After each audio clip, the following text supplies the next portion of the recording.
जिन सज्जन की हत्या हुई है वो जनसुराज में आधिकारिक तौर पर नहीं है, लेकिन जनसुराज के जो वहाँ आधिकारिक उम्मीदवार हैं पीयूष जी, उनके साथ उनके समर्थन में वो लगे रहे हैं।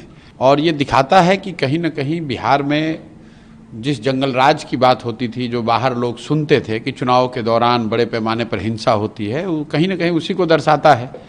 चुनावी मतभेद होना, आरोप प्रत्यारोप लोकतंत्र का हिस्सा है, लेकिन किसी की हत्या हो जाना, वो आदमी सही है गलत है, उसने क्या किया नहीं किया, वो बहस का मुद्दा हो सकता है, लेकिन लोकतंत्र में हिंसा की जगह नहीं हो सकती। और किसी की हत्या हो जाना ये तो प्रशासन की और यहाँ पर जो लोग विधि व्यवस्था में लगे हुए उनकी जिम्मेवारी है, और ये सीधा सीधा उनका फेलियर है। मोकामा के लोगों से क्या अपील करेंगे, क्योंकि दोनों गठबंधन के जो प्रत्याशी हैं वो बाहुबली छवि के कहलाते हैं। मोकामा के लोगों से ही नहीं, पूरे बिहार के लोगों से ये इस घटना का हवाला देते हुए ये कहेंगे कि मैं जो जनसुराज हमेशा कहता है कि गलत के साथ रहिएगा तो गलत ही होगा।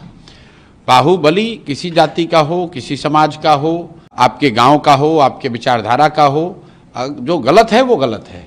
और मोकामा में ये दिख रहा है कि अगर दो बाहुबली लड़ रहे हैं, उसमें जनसुराज का एक पढ़ा लिखा यंग लड़का चुनाव लड़ रहा है, तो कितनी घबराहट है। मैंने एक पहले भी बयान में कहा था कि जो बाहुबली हैं वो बाहुबलियों से लड़ने में नहीं डरते हैं, वो अच्छे लोगों से लड़ने में डरते हैं। तो जनसुराज ने ये विकल्प जनता को दिया है, सिर्फ मोकामा में नहीं दिया है, बिहार के बहुतेरे ऐसे क्षेत्र में जहाँ यहाँ से बालू माफिया, शराब माफिया, बड़े नेताओं के बच्चे भ्रष्टाचारी लड़ रहे हैं, उनके सामने स्वच्छ लोगों का एक विकल्प दिया गया है। अब बिहार की जनता पर है कि वो स्वच्छ लोगों को चुनती है या फिर वही पुराने भ्रष्टाचारियों को, बाहुबलियों को चुनती है। स्कूल का बस्ता छाप पर बटन दबाएं, जनसुराज को विजयी बनाएं।